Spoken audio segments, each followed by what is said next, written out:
나는 그날을 아직도 기억합니다. 아들이 내 손을 잡고 웃으며 말했죠. 아버지, 이제는 제가 돌봐드릴게요. 걱정 마세요. 그 말이 내 인생의 마지막 위안이 될 줄은 몰랐습니다. 70대 중반을 넘기며 몸이 예전 같지 않았습니다. 기침이 잦아지고 밤이면 다리가 저렸고 세상에서 가장 반가운 말은 아버지 괜찮으세요?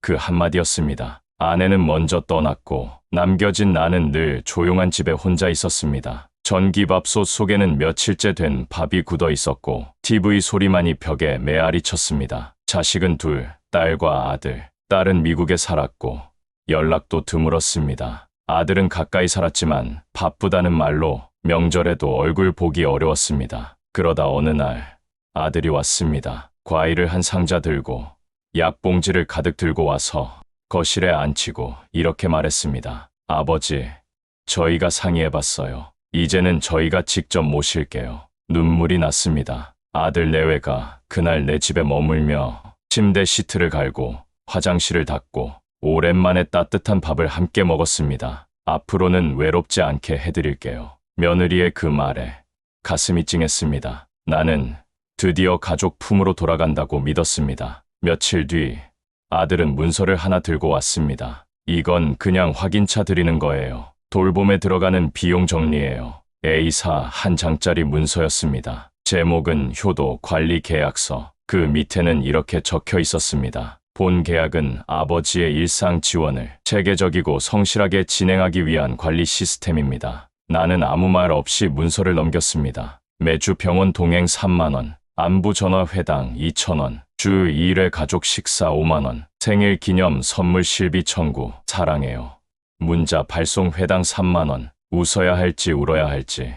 순간 머릿속이 멍했습니다. 아들은 말했습니다. 아버지, 이건 그냥 관리 차원이에요. 돈을 바란다기보다 아버지를 돌보는 걸 계약처럼 신경 쓰겠다는 거죠. 하지만 거기엔 하나의 계좌번호가 적혀 있었습니다. 이건 제가 전용으로 운영할 효도관리 계좌입니다. 아버지, 따로 걱정 마세요. 정산표 보내드릴게요. 나는 아무 말 없이 도장을 찍었습니다. 왜냐면 그날 처음으로 누군가 내 손을 꼭 잡고 아버지, 이제부터는 걱정 마세요. 라고 말해줬으니까요. 그 계약이 내 마음을 사로잡았습니다. 계산적이라도 괜찮다고 생각했습니다. 외로움은 숫자보다 더 차가우니까요. 그날 이후 내 집에는 체온 대신 영수증이 오갔고 대화 대신 알림장이 생겼습니다. 아버지 오늘 안부 전화 2회 완료했습니다. 계정으로 이체 요청드려요. 식사 후 소화 불량 호소하셨고 병원 예약 접수 중입니다. 비용 18,000원. 가끔은 이게 꿈인지 생시인지 헷갈렸습니다. 하지만 적어도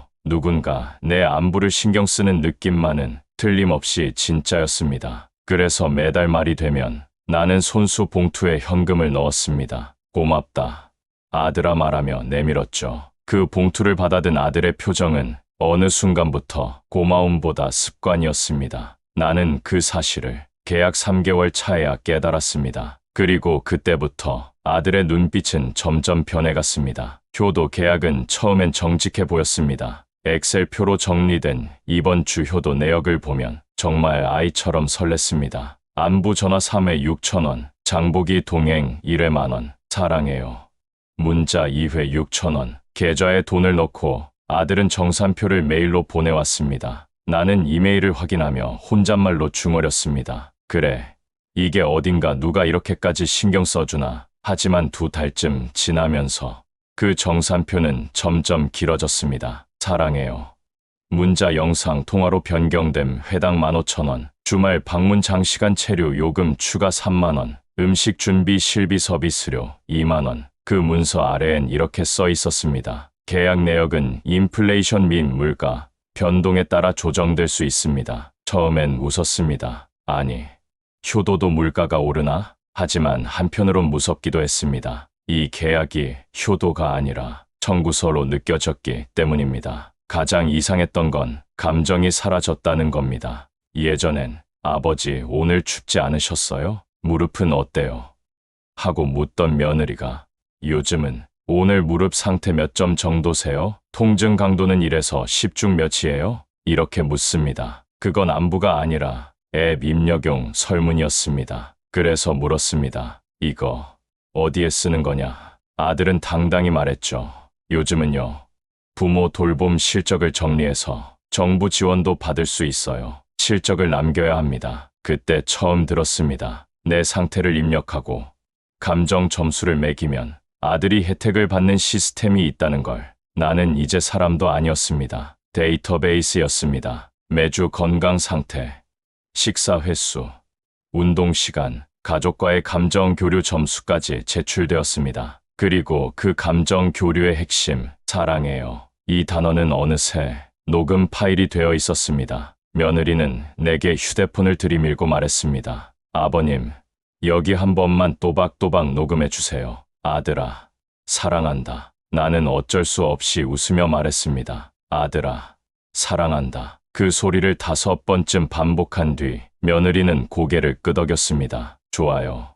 이걸로 자동 입력 돌릴 수 있겠어요. 그게 효도였을까요? 그게 가족이었을까요? 이제 나는 사랑을 말하는 것이 아니라 인식되게 녹음하는 것으로 매주 비용을 지급받았습니다. 그 무렵부터였을 겁니다. 내가 내 돈을 얼마나 쓰고 있는지 궁금해졌던 게 내 통장엔 4,700만 원 정도 있었고 조심조심 아껴 쓰며 살아왔습니다. 하지만 어느 날 보이스피싱 문자처럼 느껴지는 아들의 문자가 왔습니다. 아버지, 이번 달 효도 비용 총액은 312만 원입니다. 자동 이체 부탁드립니다. 나는 손을 떨며 계좌 이체를 누르지 못했습니다. 312만 원. 내가 한 달간 식비로 쓰던 돈의 10배였습니다. 그러면서 아들은 말했습니다. 요즘 간병인 시세가 올랐어요. 제가 직접 하니까 훨씬 저렴하게 해드리는 거예요. 그 순간 내가 환자가 아니라 고객이라는 사실이 뼈저리게 느껴졌습니다. 다음 날 그 정산서 아래에 새로운 문항이 생겼습니다. 상속권 확약서, 작성 안내, 그리고 지문 등록 요청서. 나는 물었습니다. 이건 뭐냐? 아들은 말했습니다. 혹시 몰라요. 요즘은 안전하게 미리 유언 형태로 확정해야 분쟁이 없어요. 가족끼리 서로 믿고 가자고요. 가족끼리. 그 말이 왜 그렇게 가시처럼 느껴졌는지 모르겠습니다. 그날 밤 나는 노트 한 권을 꺼내 내가 받은 사랑해요 메시지를 모았습니다. 총 18개. 정확히 3일마다 한 번꼴로 왔고 시간은 늘 10시 정각이었습니다. 문자 말미에는 항상 같은 이모티콘, 하트, 하트, 하트. 감정은 있었을까요? 아니면 복붙이었을까요? 문득 며느리가 내게 손가락 지문을 찍게 하던 그날 그녀의 눈빛이 떠올랐습니다. 초점 없는 눈, 서두르는 말투, 그리고 그 손엔 내 지문이 찍힌 계약서 2장이 있었습니다. 그 후로 아들은 매달 내게 효도 포인트 정산서를 보내왔습니다. 총 효도 횟수 21회, 정산 금액 273만 원, 보너스 사랑해요. 문자 3회 추가 9만 원. 어느 날 나는 편지를 썼습니다. 내가 가장 믿었던 아들에게. 편지에는 이렇게 적혀 있었습니다. 아들아, 사랑한다는 말에 돈을 매기지 말아다오. 나는 내가 고등학교 졸업하던 날 속으로 수십 번, 수백 번 그 말을 했다. 아들아, 사랑한다. 말로 안 했을 뿐이다. 말은 안 해도 새벽에 도시락을 싸고 감기에 걸려도 병원비 아낀 채 너 학원비부터 냈던 내 마음은 사랑이 아니었을까? 나는 그 편지를 내 장롱속 그동안 받은 정산표 아래에 한 장 끼워두었습니다. 그날 이후 나는 효도 계약을 해지하고 싶다고 말했습니다. 아들아, 이제 그만하자. 그냥 사람답게 지내고 싶다. 하지만 며느리는 놀란 표정으로 말했습니다. 아버님, 그럼 이제 돌봄 서비스 못 받아요. 계약서 해지 시 향후 복지 서비스 신청이 어렵고 유산 상속 관련해서도 불이익이 있으실 수 있어요. 그 말이 무서웠습니다. 내가 죽고 나서도 이 계약이 영향을 미친다는 사실이. 며칠 후 나는 식탁 위에 놓인 봉투를 발견했습니다. 요양시설 입소 안내. 아버님이 편히 지내실 수 있도록 최고급 시설을 알아봤어요. 가셔서 좀 쉬세요. 그리고 거기선 정산 안 해도 되니까요. 거기엔 병원 이력서, 지문 파일, 상속 확약서, 그리고 계약 종료 확인서가 들어 있었습니다. 그제야 알았습니다. 내가 원하는 것이 돌봄이 아니라 존중이었다는 걸. 나는 아들에게 말했습니다. 그래, 그리하자. 나도 이제 좀 쉬고 싶다. 요양원 입소 날, 아들은 나를 차에 태우며 말했습니다. 아버지, 여기선 편히 지내세요. 면회도 자주 올게요. 다시 연락드릴게요. 아들이 삶 떠난 뒤 나는 병실 창밖을 오래도록 바라봤습니다. 그 창밖에서 나는 같은 침대에 누운 노인을 만났습니다. 그 노인도 효도 계약서로 집을 잃고 여기에 왔다고 했습니다. 자네도 왔구먼. 요즘은 효도가 월 단위야. 그 노인의 말에 나는 웃음인지 울음인지 모를 소리를 냈습니다. 그날 밤 나는 오래된 휴대폰을 켜 녹음 기능을 눌렀습니다. 그리고 마지막 메시지를 남겼습니다. 아들아, 계약은 끝났다. 이제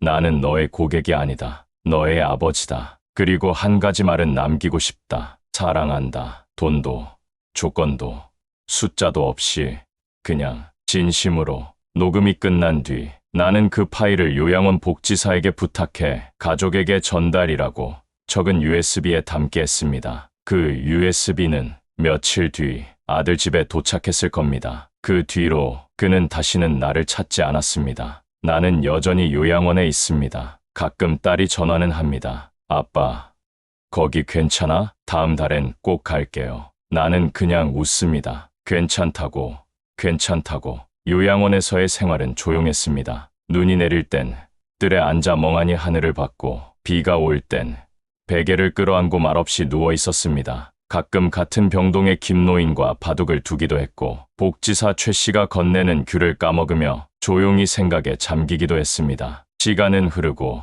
나는 어느덧 몸을 제대로 가누지 못하게 되었습니다. 숨을 쉴 때마다 가슴이 무겁고 단어가 혀끝에서 잘 맴돌지 않았습니다. 그러던 어느 날 요양원에 낯선 여성이 찾아왔습니다. 아버님, 아드님 지인이세요? 복지사의 물음에 그녀는 말없이 고개만 끄덕였습니다. 그녀는 아들의 아내, 내 며느리였습니다. 그녀는 내 병상 앞에 앉아 USB를 꺼내 보였습니다. 그 안에 들어있던 내 마지막 메시지, 사랑한다. 그 말 한마디를 듣고 한참을 울었다고 했습니다. 아버님 죄송해요. 저희가 너무 계산적으로 대했어요. 그녀는 흐느끼며 말했습니다. 처음엔 그냥 효율적으로 돌봐드리자고 했어요. 요즘은 다들 그렇게 하니까요. 근데 그게 아버님을 사람답게 못 대했네요. 나는 고개를 끄덕였습니다. 하지만 말은 하지 않았습니다. 그날 밤 나는 조용히 눈을 감았습니다. 이제는 누군가에게 사랑해요라고 말하지 않아도 그 말이 내 안에 남아있다는 걸 알았기에 마음이 놓였습니다. 며칠 뒤 요양원은 작은 장례식을 치렀습니다. 딸은 영상통화로 참석했고 며느리는 직접 장례를 도왔습니다. 아들은 끝내 오지 않았습니다. 하지만 장례식이 끝나고 한참 후 요양원 앞으로 한 남자가 찾아왔습니다. 아버지, 저예요. 아들은 울고 있었습니다. 손에 들린 건 효도 계약서 원본, 그리고 내가 남긴 편지. 아들은 그 종이들을 천천히 찢었습니다. 하나하나. 조용히, 아버지, 나 왜 그렇게 살았을까요? 효도를 계약서로 만들어야 그제야 뭔가 한 것처럼 느껴졌어요. 근데 아버진 아무것도 바라지 않으셨던 건데 아들은 몇 시간이고 요양원 벤치에 앉아 있었습니다. 그날 이후 요양원 복지사는 내 방 한켠에 있던 상자를 발견했습니다. 그 안엔 내가 매달 정리해둔 효도 정산표, 내 손글씨 편지, 그리고 이런 문장이 있었습니다. 언젠가 사랑도 정산 없이 주고받는 날이 오겠지.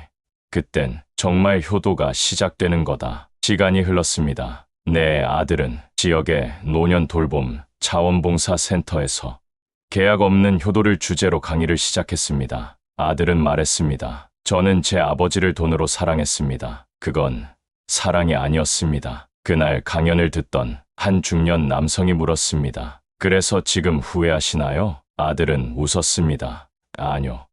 후회는 살아있을 때 했어야 했죠. 이제는 그냥 남은 사람으로서 다른 분들께 미안함을 전하고 싶은 겁니다. 청중 중 어떤 이는 조용히 눈물을 훔쳤고 어떤 이는 그날 밤 부모에게 전화를 걸었습니다. 그 전화의 첫 마디는 정산 없는 한마디였습니다. 엄마, 사랑해요. 아버지, 고마워요. 이 이야기는 끝났지만 우리는 아직 늦지 않았습니다. 누군가를 사랑하는 일에 숫자가 필요하지 않도록 오늘 마음으로 먼저 손을 내밀어 주세요.